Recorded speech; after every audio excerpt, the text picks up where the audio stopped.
Share बजारका कुरा गर्दा सधैँ दुईवटा जनावरको नाम अगाडि आउँछ, बुल र बियर। आखिर फाइनेन्सको दुनियाँमा यी जङ्गली जनावरहरूको काम के हो त? आउनुहोस् आजको यस छोटो तर एकदमै महत्त्वपूर्ण प्रस्तुतिमा यी दुई चर्चित शब्दहरूलाई सजिलोसँग डिकोड गरौँ। साँच्चै भन्नुपर्दा नि शेयर बजार भनेको केवल नम्बर र ग्राफको मात्र खेल होइन क्या। यो त पूर्ण रूपमा मानिसको भावनाले चल्ने कुरा हो। विशेष गरी दुईवटा ठूला भावनाहरू, अत्यधिक आशा र भयङ्कर त्रास। अनि यो दुईवटा जङ्गली जनावरहरूले तीनै भावनाहरू र बजारका प्रवृत्तिहरूलाई ठ्याक्कै प्रतिनिधित्व गर्छन्। अचम्म लाग्दछ नि होइन? ल, सबैभन्दा पहिले बुल मार्केट अर्थात् उकालो बजारको कुरा गरौँ। एकदमै साधारण भाषामा भन्नुपर्दा यो यस्तो समय हो जहाँ सेयरको भाउ लगातार माथि माथि अनि अझै माथि गइरहेको हुन्छ। यसमा कुनै ठुलो रकेट साइन्स छैन। जब बजारमा जताततै हरियाली हुन्छ, सबैजना खुसी हुन्छन् र ग्राफले आकाश छुन खोजिरहेको हुन्छ। हो, त्यही नै बुल मार्केट हो। यो त एउटा यस्तो लिलामी जस्तै हो जहाँ मानिसहरू जति महँगो भए पनि सामान किन्न मरिहत्ते गरिरहेका हुन्छन्। अब यो बजार यति धेरै माथि कसरी जान्छ त? कुरा एकदमै स्पष्ट छ। बुल मार्केटमा शेयरको मूल्य बढ्दै जाँदा लगानीकर्ताहरूमा गजबको आत्मविश्वास आउँछ। अब भाउ अझै बढ्छ है भन्ने विश्वासले गर्दा किन्ने मानिसहरूको ओइरो लाग्छ। अनि विचार गरौँ त, बेच्ने भन्दा किन्ने मानिस धेरै भएपछि के हुन्छ? पक्कै पनि माग बढ्छ र त्यसले मूल्यलाई झन माथि धकेल्छ। यस्तो बेला देशको समग्र अर्थतन्त्र पनि निकै बलियो अवस्थामा हुन्छ। यसलाई हाम्रै नेपालको सन्दर्भमा हेरौँ न। हाम्रो नेप्से परिसूचकलाई नै सम्झौँ त। जब नेप्से हप्तौँ वा महिनौसम्म लगातार बढिरहेको हुन्छ नि, हामी निर्धक्क भन्न सक्छौँ कि बजार अब पूर्ण रूपमा बुलको पकडमा छ। अझै नाफा हुन्छ भन्ने आशमा लगातार पैसा भित्रिरहेको हुन्छ। यो एउटा यस्तो गजबको चक्र हो जहाँ सकारात्मक ऊर्जा र आशाले बजारलाई निरन्तर अगाडि बढाइरहेको हुन्छ। अब कुरा गरौँ यसको ठ्याक्कै उल्टो अवस्थाको, अर्थात् बियर मार्केटको।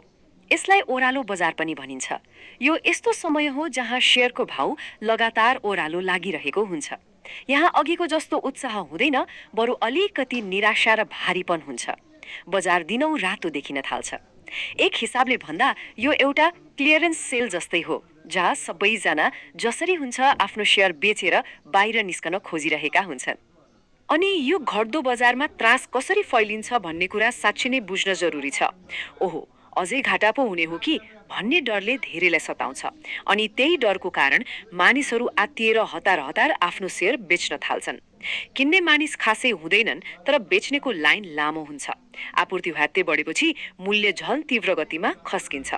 यस्तो बेलामा प्रायजसो अर्थतन्त्र पनि अलि सुस्त वा कमजोर अवस्थामा चलिरहेको हुन्छ। फेरि हाम्रै नेप्सेकै उदाहरण लिउँ। जब नेप्से सूचक लामो समयसम्म, एक दुई दिन मात्र होइन है, महिनौसम्म लगातार घटिरहन्छ नि, तब बजारमा एकदमै निराशा छाउँछ। यो नै बियर मार्केटको सबैभन्दा ठुलो प्रमाण हो।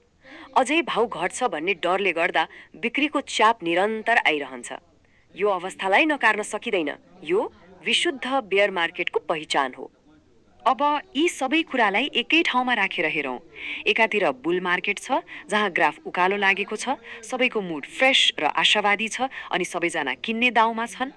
अर्कोतिर बियर मार्केट छ जहाँ ग्राफ ओह्रालो लागेको छ, मुड एकदमै निराशावादी छ र मानिसहरू कि त बेच्ने हतारमा हुन्छन् कि त पर्ख र हेर भन्दै चुपचाप बस्छन्। उकालो लाग्ने कन्फिडेन्स र ओह्रालो लाग्ने डर, फरक यति नै हो।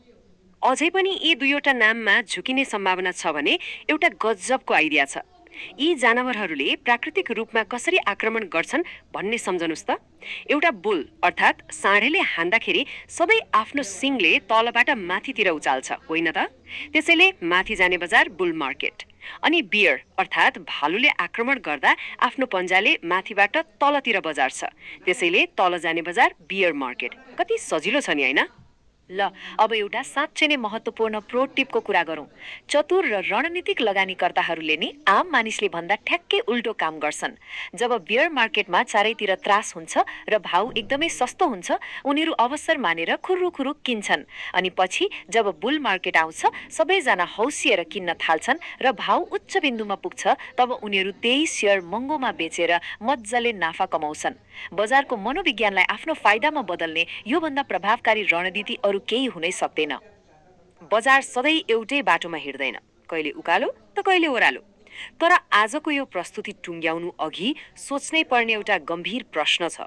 यदि साँच्चै चतुर लगानीकर्ताहरू अरू डराएको बेला किन्ने साहस राख्छन् र अरू हौसिएको बेला बेच्ने संयमता राख्छन् भने आजको यो वर्तमान बजारले कस्तो सङ्केत गरिरहेको छ त?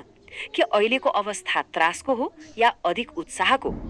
बजारको यो खेल बुझेपछि अब आउने दिनमा पक्कै पनि अझ राम्रो निर्णय लिन मद्दत पुग्नेछ। आजको यस व्याख्याबाट